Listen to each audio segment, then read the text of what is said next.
بالله من الشيطان الرجيم. بسم الله الرحمن الرحيم. ومن آياته أن خلقكم من تراب ثم إذا أنتم بشر تنتشرون. ومن آياته أن خلق لكم من أنفسكم أزواجا لتسكنوا إليها وجعل بينكم مودة ورحمة. إن في ذلك لآيات لقوم يتفكرون.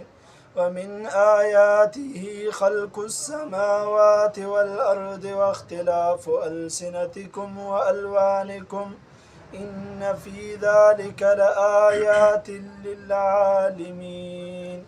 ومن آياته منامكم بالليل والنهار وابتغاؤكم من فضله إن في ذلك لآيات لقوم يسمعون. صدق الله العظيم.